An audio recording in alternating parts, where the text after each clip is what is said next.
Hi and welcome. We're sitting here with Tracy from the schyff, and we're talking about a huge problem that we have in our worlds today. We have amazing amount of people that are getting disconnected from our new world, which is full of software. And well, Tracy, you wrote a lot about this topic where you talk about PC literacy. Could you explain very shortly why we need to change? So just a little bit of history, I think, as well, and where this comes from is that I realized that the training that I was delivering wasn't getting the results that I thought it should be getting. I know that I'm a good trainer, and I just couldn't understand why it's not sticking. The training that we're delivering doesn't stick. And I then figured out that maybe we were building technical walls on top of foundations that doesn't exist. And for me, after some research, I figured out that the PC literacy is that foundation, or these days we call it digital literacy. It's so much bigger than just PC literacy, but that's kind of the foundation that doesn't exist in a lot of places, or is never put in place. And everyone just assumes, and of course assuming is a big problem, everyone just assumes that everyone's PC literate, and I mean that's dangerous. Yeah, because if you are hired for an employer, they say, yeah, you need to have skills with Windows and Excel and PowerPoint. Yes. And then people say, yeah, I know Excel, I know what to do with it, but they're such basic skills which keeps them from being really making use of those very valuable tools. Absolutely.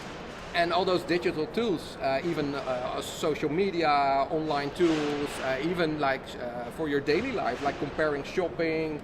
There are so many digital tools that if you don't know how to really leverage them, there's this big gap coming between the people who are actually capable of leveraging those tools and the ones that simply don't feel comfortable doing that or trying new stuff. I think, so something that I've always put into all my presentations is the evolution of finding stuff. I don't know if you've seen that, but I kind of break down that basic tasks we all have about creating stuff. So that's data, right? Creating stuff, sharing stuff, trying to find stuff again, protecting your stuff. And I mean, everything's around data these days. So if we kind of just look at that and see what skills we need to work with the data that we work with every day, search is the big thing that comes up, and people can't search. Nope.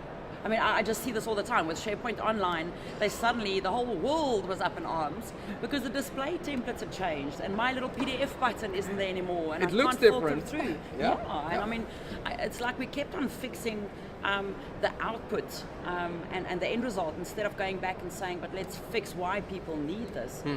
People built nested folders because they can't find things. So we should have addressed that a long time ago. And the amount of information that we work with just doesn't allow us to navigate to things anymore. So if there's one thing that I definitely would teach everyone, it's to search better. Search better, yeah. So, and I see in your presentations there's a lot of basic tips. Like some of them are just simple things, like keyword shortcuts or basic things that just help you have your workflow, basically, the way that during the day you get your work done. Absolutely. The more that you can do that by feeling comfortable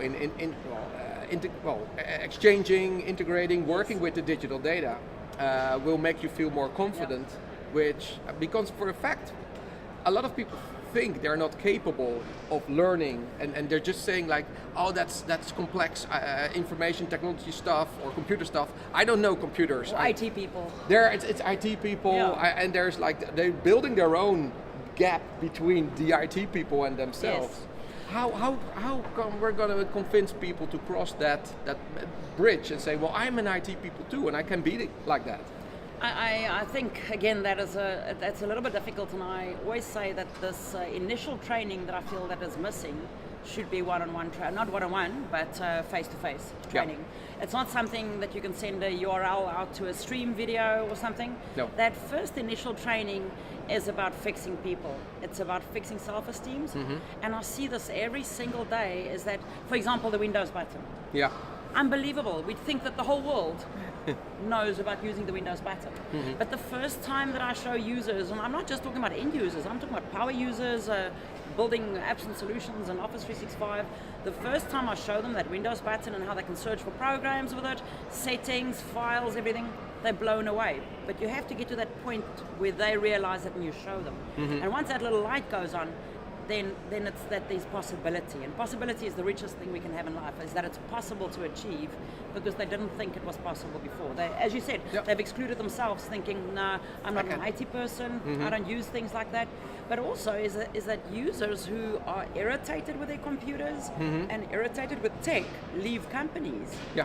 And we don't always realize how expensive that is. True. Yeah, it's very expensive, and there's so many ways that employers can lose money if they don't get things right. And one is having, of course, a positive user experience in how to work with software, removing the gaps in how to use their IT tools, but learning and training them. And I think the example that you just mentioned is actually like mentoring them. Yes. It's like you have to have like a person who will guide you and at first help you get comfortable about. It's therapy.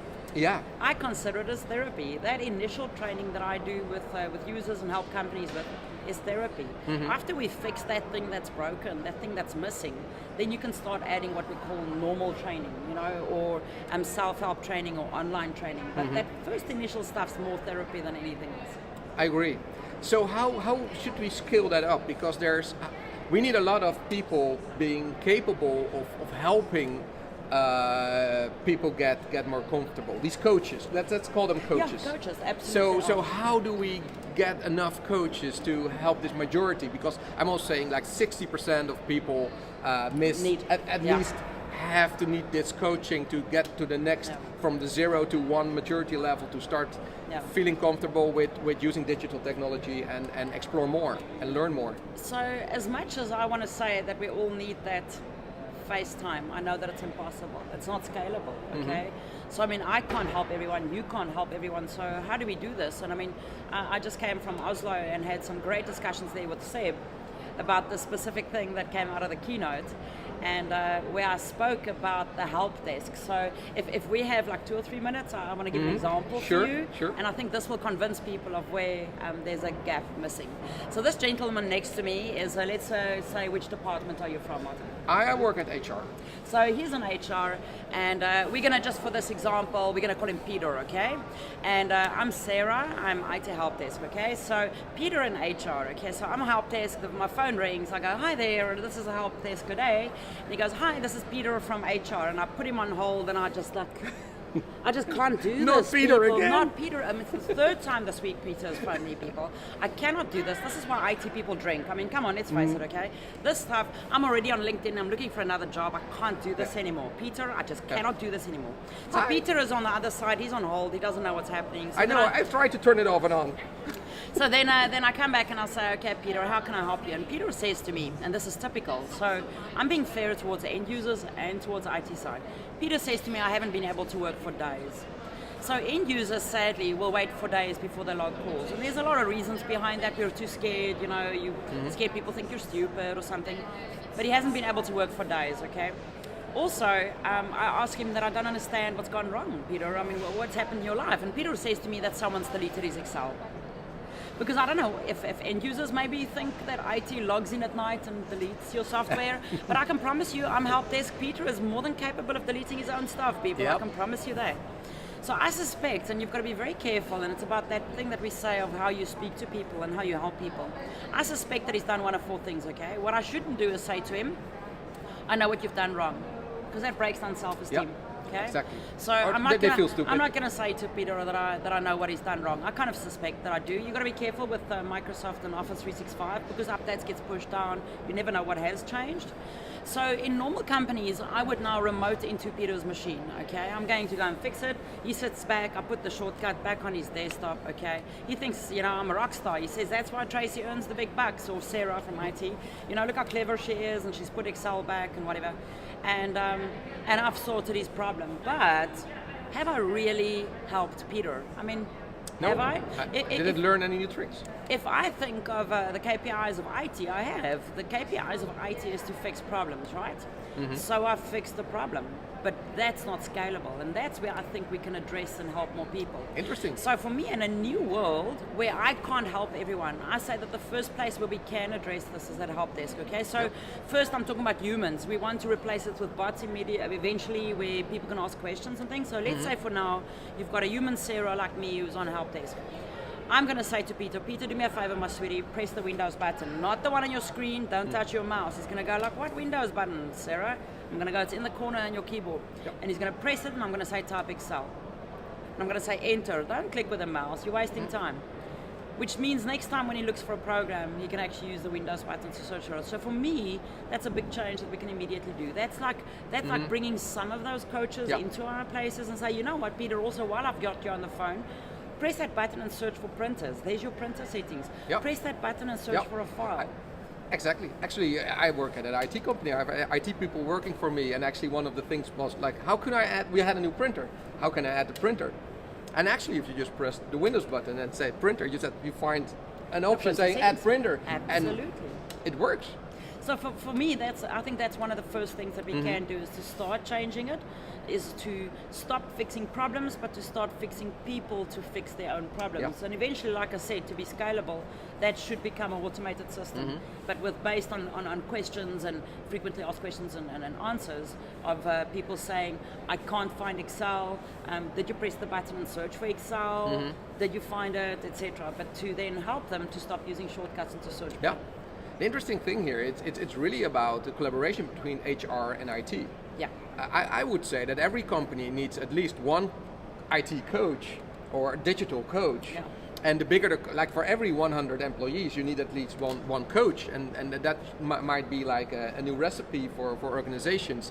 If you want to grow, if you want to be successful, if you want to have happy employees, you should have at least one digital coach per 100 employees. The thing is that people look at money, and I mean, money is important. They're going to say, but how do we justify that cost, okay? And I mean, you know that I've done those ROIs on training and things. I mean, the return on investment with productive employees is unbelievable. Yeah, you know the numbers. It's like 8% of the time people are searching for data. 4% of the time they are reproducing data that already existed because they could not find it. There are the numbers of how much time people spend on email. 20% of our daily lives, and it's much more these days. Yeah, much more these days. Correct. So it's very obvious that 20% of information workers today is most of the time, on average, is wasted trying to find stuff or doing things which could have been done easier. Absolutely. And even worse, and that's harder to calculate, is that they will disrupt co-workers that might know the trick from their work because they have to ask, since they can't do it for themselves. I think, again, if we think of that, I mean, we're just doing a simple calculation saying, let's say we waste 5 minutes a day. So if you had to go and get the average salaries and wages in your company and you work out what 5 minutes a day is, it's an unbelievable amount of money. But it's not just that physical time lost. It's also me being negative at work. Yes. It's me not liking my job, not being creative, not being an entrepreneur or coming up with new great ideas. I mean, that's what they call opportunity cost is unbelievable if you start thinking of it that way. So we all have been in a situation where you call like a support desk as a customer, and where the employee you're talking about, the support customer, is just frustrated that he can't help you because of the new IT system or because of it's not working like they want to. Yes. And that's even worse because that's the way that you can lose customers or at least have a negative influence on how I look at you as a company. So. In the last couple of years, and I mean, everyone wants statistics, right? That's a difficult thing. When you have something in your heart, like I have for years, it was difficult to do the research to find what would support that data that I had in my head, okay? So here's a couple of good facts for you guys. You can go and search for how much time every day is spent looking for things, okay? It's actually much worse than that. So if you think there's great surveys, and we can share some of the resources afterwards, that gave us the results that said 69% of our employees are not PC literate. Okay, I mean, that's a huge amount. There's some great research done as well and resources that says we can save up to 33 minutes productive time a day after PC literacy training. It's much more than that, I can promise you that. But just working on 33 minutes a day, saving productive time, and saying that 69% of your employees are not PC literate. If you then look at training costs, and I mean, I worked on expensive training costs. If you then look at training costs, it's an ROI of 700%. I mean, you don't see that in IT projects. So how we should really make that obvious. So I think at the end, it's also who within a company decides that you're going to hire a digital coach, that you're going to spend money on trainers and guardians on getting more knowledge within the company. So we have to convince basically, I think the HR directors, the financial directors who are in control of those budgets. And I think we should be like, how could we tell them like, you're crazy that you're not doing this? You're losing money every day. So I think that's a battle we all fight. If I just think the last 4 or 5 years since I started doing this research, I've been speaking about this at every single conference. If you give me a pedestal, I'll talk about it. Here I am, we're talking about it. So the more we can talk about this, the more we can get the word out there, the more we can write articles about it, the more people will become aware of it. Everyone knows there's a missing ingredient, I can promise you that. Everyone knows that there's a missing ingredient. I have big companies starting to approach me saying, I'm not quite sure what we did in the past, but you're doing something crazy and different, so we're willing to try it. Because I mean, you know, there's that beautiful quote that says that if you want to achieve different results, you have to do things different. And I think that's the point where we are, is just talking to as many people as we can. I mean, we as well, with communities and at community events, talk as much as you can about it. I think any of us, please reach out to us on social media as well. If you ever want to get up and have a chat about it, we're very passionate about it. So I think that's the only way we can do it. And if you're an HR manager or company director and you are in control of training budgets and you have the ability to start changing your company and become more digital literate, please make a room for it in your 2019 budget. Absolutely. It will make a big change to the success of your corporation. At least try it for 3 months and see what the results would be. I personally think it's time that we invest back into our greatest assets, who's our employees. Yeah. That's the best investment you can ever make. Absolutely. What is that saying? I mean, I don't even know who said it, but what if we train our people and they leave? And we said, but what if we don't train them and they stay? And that's what we have. Yes, exactly. We're not investing in people and then we complain about that we're not having the productivity. Well, and the fact is most organizations, they have a program, but you have to be fair to yourselves and see what's in there and is it actually working? Because yes, these programs exist in most companies, but to my experience, many of those are a bit hollow. They need more deepening. They need more new approaches to learning new digital skills to your employees. But I also think it misses the foundation. Because a lot of our training programs had Excel Advanced or SharePoint building solutions and things, or Microsoft Teams now, and I actually kind of think we need to go back to the basics and just go and fix the basics, because then the results you get from the other training that you do is just so much higher. Definitely. Basic PC skills, basic internet skills, basic skills how to use Office, and then look at specific use cases in collaborating with external people, smarter conferencing, doing meetings better, that kind of topics that really stick, and you can use in daily. E-safety as well. If you think e-safety, I mean, our security. employees don't know. Absolutely. And we don't have to get all complicated about it and go all security and compliance. Just e-safety, passwords in OneDrive, how we share content, the fact that you can have expiration dates on things. Why does our PCs lock? Why do we have passwords? We've never invested in our users by telling them those things, and it's time that we do. We're getting those phishing attacks almost on a daily basis, and everybody needs to be aware of it, at least capable of suggesting that a mail might be fake, and it might be some hacker somewhere just trying to breach a gap and steal important documents from your organization. So there are important threats, and if we don't do anything about it, this problem is growing and becoming bigger every day. Absolutely does. So be aware of that. I hope looking at this video will remind you on how important this is to make this change. Thank you, Tracy, for having this great chat here. It's always great for me to know that there's other people in the industry who supports the cause and who feels with me, and we're fighting this battle together. So, and we're doing it for a good cause, people. We're not doing it for us. We're doing it for you. Absolutely. We absolutely want to help people be better than they were yesterday. That's the only thing I want to achieve. Sure. Some of the resources we just discussed, I will put the links underneath this post. And well, thank you for watching. Thanks, everyone.